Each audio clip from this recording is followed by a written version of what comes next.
Lesson 4. How to craft a compelling model of the market. Welcome to Lesson 4. My name is Sam Eder. I'm a global macro currency trader and the owner of FXRenew.com. This is the advanced Forex course for smart traders. To step outside the matrix, you need to be aware of where its boundaries lie. In the first two lessons of this course, you learnt about your own beliefs and how they are different from the beliefs of top traders. In the third lesson, you took a scientific approach to goal setting by uncovering your financial freedom number and redefining what financial freedom means to you. In this lesson, you continue your journey down the trading rabbit hole by creating a model of the Forex market that you will use in future lessons to find your true edge as a trader. When you know how the market's wheels turn, you can direct your activities to the areas that you enjoy and in which you can spot opportunity. This is different from the majority of traders who are blindly trading strategies or indicators outside of any sort of guiding framework.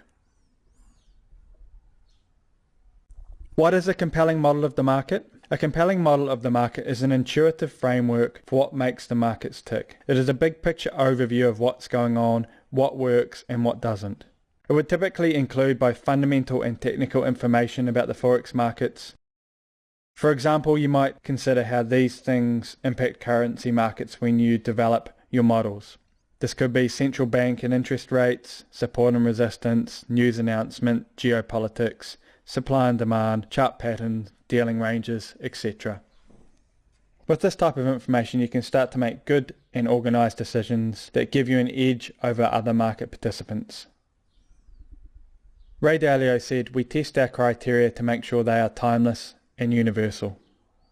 Your market model's purpose. When you are developing a model of the market, you want to keep in mind the reasons you need to have this model in place. The goal of having a model of the market is not about being knowledgeable, it's about being practical. You are looking to gain three things from your model. 1. Information to guide you on what to trade.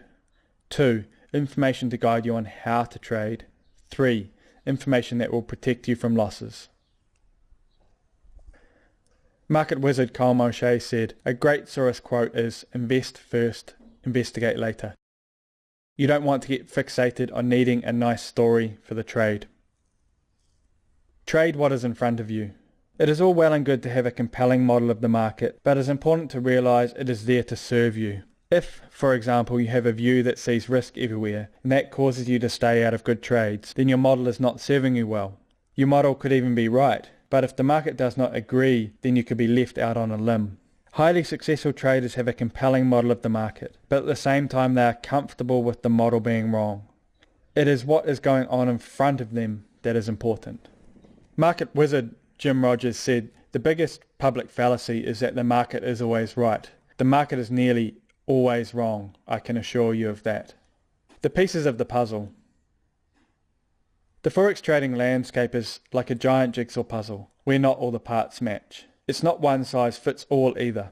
A top trader has a model that is developed to fit their own personality and style. Despite this uniqueness, there are common elements. You can craft your model of the market by asking a series of questions. These questions are included in the coursework for this lesson. As you go through the questions, just realize there's no requirement for you to go into detail on all of them just yet. Your market model will be a work in progress. For now, you will only need to pick 5 or so questions to answer, and I'm going to give you the first 3. For the others, simply pick the 2 from the list that most interest you. First, what trading strategies are likely to work in the current environment?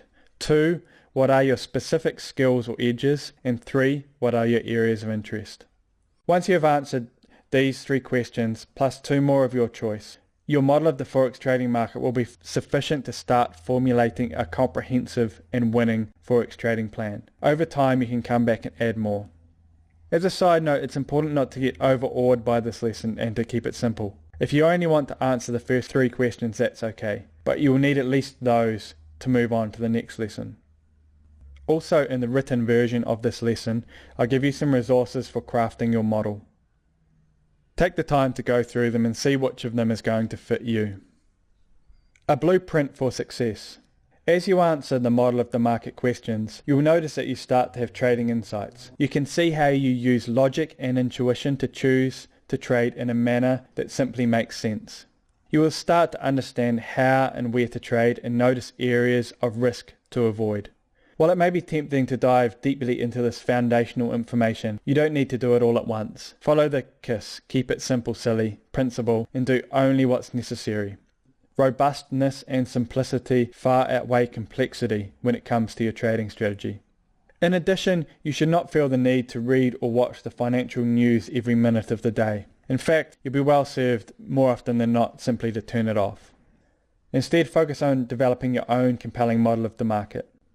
So for now, I leave you with a basic task. Get out your notepad, answer the 5 questions I've asked. It won't take you long and you'll be glad you did. I'll see you in the next lesson.